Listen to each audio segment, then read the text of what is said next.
آج کی قسط میری ذاتی کہانی سے منسلک نہیں ہے، اس کا سے تعلق نہیں ہے کہ آپ یوں سمجھ لیجئے کہ ایک اسپیشل ایپیسوڈ ہے جو میں الگ سے ریکارڈ کر رہا ہوں۔ اس کا تعلق کراچی سے ہے۔ بچپن کے کچھ برسوں کے علاوہ جو سعودی عرب میں گزرے، میری تمام عمر کراچی میں گزری ہے اور مجھے اس بات پہ فخر ہے۔ مجھے اپنے شہر سے بہت عشق ہے۔ میرے دوست، میرے احباب یہ بات جانتے ہیں۔ میں نے کراچی پہ لکھا بھی بہت ہے بطور صحافی۔ کراچی کا جو کلونیل پاسٹ ہے، جب انگریز یہاں تھا، اس وقت کہ کراچی کے بارے میں، اس وقت کی عمارتوں کے بارے میں، محلوں کے بارے میں نے کالم لکھے ہیں۔ 4 سال کالم لکھا، اس پہ کتاب موجود ہے۔ تو اس لیے مجھے کراچی سے ایک جذباتی لگاؤ ہے۔ 19ویں صدی کے پہلے نصف میں، the first half of the 19th century, Karachi ایک چھوٹا سا ماہی گیروں کا گاؤں تھا، فشنگ ولیج۔ ایک خیال یہ ہے کہ 1839 1839 تک اس شہر تو نہیں تھا اس وقت پراپر، آبادی کوئی ہزاروں میں تھی۔ پھر انگریز یہاں آیا اور ان کے کچھ حیدرآباد کے میروں سے اختلاف تھے، کچھ بات بنی نہیں، تو ایک جنگ ہوئی چھوٹی سی کیا، اچھی خاصی، انگریزوں کے درمیان، انگریزوں اور حیدرآباد کے میروں کے درمیان، اور انگریز نے سندھ فتح کر لیا۔ 1840-41 کی بات ہے، ان دی 1840s، اور میجر جنرل چارلز نیپیر کی قیادت میں انگریز فوج نے سندھ کو فتح کیا۔ یہ کریڈٹ بہرحال انگریز کو جاتا ہے کہ کراچی کا جو اربن پوٹینشل تھا، یعنی اس میں شہر بننے کی، ایک پراپر شہر بننے کی صلاحیت، اس کو انگریز نے ٹیپ کیا، پہچانا۔ اور یہاں چونکہ ایک پورٹ بھی تھا، بندرگاہ تھی، اور موسم بہت اچھا تھا، اٹس اے کوسٹل ٹاؤن، تو اس نے کراچی کو بطور ایک شہر ڈیولپ کرنا شروع کیا انگریز نے۔ یہی سبب ہے کہ آپ آج بھی صدر کے علاقے میں، اولڈ کراچی جسے کہتے ہیں، یا کھارا در، میٹھا در وغیرہ، وہاں انگریز کے دور کی بنائی ہوئی عمارتیں اب تک بھی موجود ہیں۔ بہت سی گر گئی ہیں، ڈھا دی گئی ہیں، نہیں ہیں، لیکن بہت سی موجود بھی ہیں، جو یورپی آرکیٹیکچر جو ہے اس کے طرز میں بنی ہوئی عمارتیں، بہت خوبصورت۔ میری پسندیدہ عمارتیں جو ہیں کراچی کی، ان میں ایک میوز مینشن ہے کی ماڑی پر، ایک فلیگ سٹاف ہاؤس ہے، قائد اعظم ہاؤس ہے، اور ایک گوئن کرسچن ہال ہے۔ یہ بہت خوبصورت عمارتیں، فریر ہال ہے، بہت حسین عمارتیں ہیں جو انگریز کے دور میں بنی۔ انگریز نے اس کو ایک پراپر شہر میں تبدیل کیا، شہری نظام وضع کیا۔ ظاہر ہے یہاں مقامی آبادیاں تھیں، بلوچ تھے، سندھی تھے، بہت اچھے لوگ، لیکن ساتھ ساتھ پھر 19ویں صدی کے دوسرے نصف میں پارسی کمیونٹی نے یہاں آنا شروع کیا۔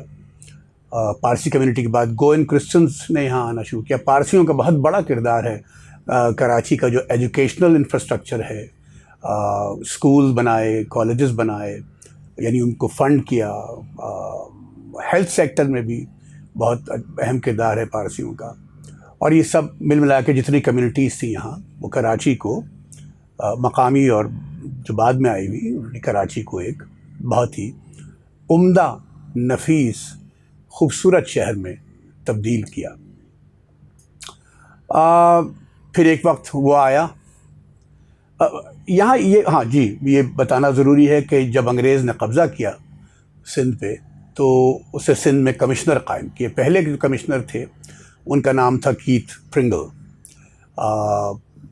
وہ زیادہ عرصے کمشنر رہے، لیکن ان کو ہٹا دیا گیا کوئی 1.5-2 برس بعد۔ اور دوسرے جو کمشنر تھے سندھ کے، ان کا نام تھا سر بارٹل فریر، جن کے نام پہ فریر ہال ہے کراچی کا، بہت خوبصورت عمارت ہے، آج تک قائم ہے، اور بہت اس میں کام ہوتا ہے، اور سنا اب بھی کام ہو رہا ہے اور لوگ لگے ہوئے ہیں۔ جن کو کراچی سے عشق ہے اس عمارت کو جانتے ہیں، اس کا دورہ کرتے ہیں۔ خیر، تو بارٹل فریر کا کہتے ہیں کہ بہت کام تھا سندھ کی تزئین و آرائش میں اور کراچی کی تزئین و آرائش میں۔ اور پھر اس طرح وقت آگے بڑھا، یہ شہر پراپر شہر میں تبدیل ہو گیا، پراپر پوسٹل نظام، بندرگاہ سیٹ اپ ہو گئی، اور ریلوے کا نظام، سب کچھ کراچی منسلک ہو گیا باقی ریجن سے۔ پھر وہ وقت بھی آیا جب تقسیم ہند ہوئی، بٹوارہ ہوا ہندوستان پاکستان کا، اور بٹوارے کے بعد کراچی نے ایک دوسری شکل اختیار کرنا شروع کی۔ لیکن چونکہ یہ اہم شہر تھا تو پہلے سب کو معلوم ہے ہمارا پاکستان کا جو پہلا دارالخلافہ تھا، دارالحکومت تھا، وہ کراچی تھا۔ اب یہ جو کراچی کا ماضی ہے، اور آپ بہت سے جو پرانے انگریز ہیں، تاریخ دان اور اکانومسٹ بھی، ان کی کتابیں پڑھیں گے تو آپ کو معلوم ہوگا۔ یہاں میں پریس کلب میں بہت بیٹھتا ہوں، کھانا کھاتا ہوں، وہاں کتابیں موجود ہیں، اور جگہوں پہ کتابیں موجود ہیں جو بتاتے ہیں آپ کو کہ کراچی کی بہت اینشنٹ کوئی ایسی تاریخ نہیں ہے، لیکن یہ جو ڈاکیومنٹڈ ہسٹری ہے وہ یہاں سے شروع ہوتی ہے، ہوگی یقیناً ہوگی، لیکن ڈاکیومنٹڈ ہسٹری کی بات کر رہا ہوں میں، وہ بھی۔ اب معاملہ یہ ہے کہ بٹوارے کے بعد کراچی نے جو رنگ اختیار کیا اور کرتا چلا گیا، اس میں جو خرابیاں پیدا ہوئیں، اور بہت ساری، ان میں سے ایک خرابی تھی بہت زیادہ آبادی کا ہونا، جو اب تک ہے، اور آبادی کراچی کی بڑھے چلی جا رہی ہے۔ کراچی سب جانتے ہیں کہ اکنامک ہب ہے، کراچی میں کمرشل ایکٹیویٹی سب سے زیادہ ہے، کراچی ایک بے پناہ رحم دل شہر ہے، کراچی کی جتنی تعریف کی جائے وہ کم ہے۔ لیکن یہ جو بڑھتی ہوئی آبادی ہے، ہمارے جو حکمران اب تک، جو بھی بٹوارے کے بعد سے اب تک رہے ہیں، جتنے بھی حکمران رہے ہیں، میرا خیال ہے کہ وہ اس آبادی کے کنٹرول کے معاملے کو صحیح طرح پرکھ نہیں سکے۔ بٹوارے کے بعد ہندوستان سے مہاجرین کی بہت بڑی تعداد آئی، پھر جب یہاں سائٹ سیٹ اپ ہوا، انڈسٹریل ایریا سیٹ اپ ہوا، تو شمالی علاقوں سے اور نارتھ سے اور پنجاب سے بہت زیادہ کراچی میں لوگ آئے، اور کراچی اب ایک میلٹنگ پاٹ ہے، پہلے بھی تھا، اب زیادہ ہو گیا ہے، اور ظاہر ایک خوبصورت کاسموپولیٹن شہر کراچی ہی ہے پاکستان کا۔ لیکن سچ یہ ہے کہ کراچی کی آبادی اب اتنی زیادہ ہو گئی ہے کہ اس پہ قابو پانا، کنٹرول کرنا اس کے معاملات کو بہت مشکل ہو گیا ہے، اور یہی امتحان ہوتا ہے حکمرانوں کا۔ اچھے حکمرانوں کی جو چند خصوصیات ہوتی ہیں، ان میں ایک ایمپتھی، رحم سمجھنا، رحم دلی، اور دوسرے آگے کے وقت کو دیکھنا، آنے والے وقت کو پہچاننا، اور اس اعتبار سے قدم اٹھانا، فیصلے کرنا۔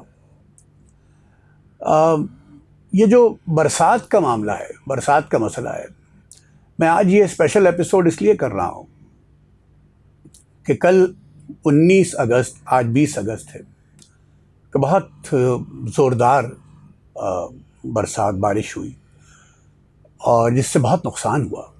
کل سے اب تک بہت لوگ گھروں کو نہیں پہنچ سکے، کچھ جانیں بھی، قیمتی جانیں ضائع ہو گئیں، بجلی چلی گئی، گاڑیاں خراب ہو گئیں، موٹر سائیکلیں تباہ ہو گئیں، اور ایک بہت ہی دکھ دینے والی خبر جس نے مجھے جھنجھوڑ دیا، اور میں امید کرتا ہوں، اور میں دعا کرتا ہوں، اور میں گزارش کرتا ہوں حکمرانوں سے کہ ذرا سے رحم دلی سے کام لیں، اور ایمپتھی سے کام لیں، اور سگیسٹی سے کام لیں، ذرا آنے والے وقت کا بھی سوچیں۔ میں نے یہ سنا ہے، خدا کرے کہ میں نے غلط سنا ہو، کہ بہت سے اسکول کے بچے اور بچیاں کل جب تک میں جاگ رہا تھا اپنے گھر نہیں لوٹے تھے، سویرے سے اسکول گئے ہوئے تھے، اور سوشل میڈیا پہ یہ چل رہا تھا کہ بچیاں اور بچے اپنے گھر نہیں لوٹے ہیں۔ یہ بہت اذیت ناک بات ہے۔ میں ریڈ بس میں سفر کرتا ہوں، پبلک ٹرانسپورٹ میں بھی سفر کرتا ہوں، اور بھی ٹرانسپورٹ یوز کرتا ہوں، لیکن ریڈ بس میں بھی سفر کرتا ہوں۔ اور کل ہی کی بات ہے، میں سویرے 7 بجے ایک بس میں چڑھا، تو ایک چھوٹا سا بچہ، کوئی 6-7 برس کا، اس کا نام ہارون ہے، وہ اپنے والد کے ساتھ اس بس میں جیل روڈ اترتا ہے. بہت سمجھدار ذہین بچہ ہے، پیارا سا بچہ. اس کے والد بہت سمجھدار آدمی ہیں. مجھے نہیں معلوم کہ اسکول یا مدرسے میں جاتے ہیں، لیکن وہ روزانہ. پھر اس کے ساتھ دو بچیاں ذرا اس سے عمر میں بڑی تھیں، لڑکیاں، وہ اسکول جا رہی تھیں. خاتون پاکستان کے اسٹاپ پہ وہ اتریں. اور میری دعا ہے کہ یہ بچے اور دوسرے بچے وقت پہ گھر پہنچ گئے ہوں. ان کے ماں باپ کو، میں بھی ایک باپ ہوں، اور ماں باپ کی جو اذیت ہوتی ہے اولاد کے گھر لیٹ آنے سے، نہ آنے سے، اس کا بیان مشکل ہے. میری بس یہی خواہش ہے کہ کراچی ایک بہت اچھا شہر ہے. خدا را حکمران اس کو اچھا شہر رہنے دیں، اور کچھ ایسے قدم اٹھائیں جس سے اس کے معاملات ذرا حل ہونے لگیں. اب یہ بارش کا جو مسئلہ ہے، یہ تو پریڈکشن، پیش گوئی تو چل ہی رہی تھی، اور پھر یہ سب کچھ کیوں ہوا، سمجھ سے باہر ہے. شہر کراچی یاد ہے تجھ کو تیرے شب بیداروں میں، مرزا رسا چغتائی بھی تھا یار ہمارا یاروں میں. ان گلیوں ان چوباروں کی نوک پلک کے مت والے، ان گلیوں ان چوباروں کی نوک پلک کے مت والے، کیسے کیسے لوگ تھے جن کے نام چھپے اخباروں میں. شہر کراچی یاد ہے تجھ کو تیرے شب بیداروں میں.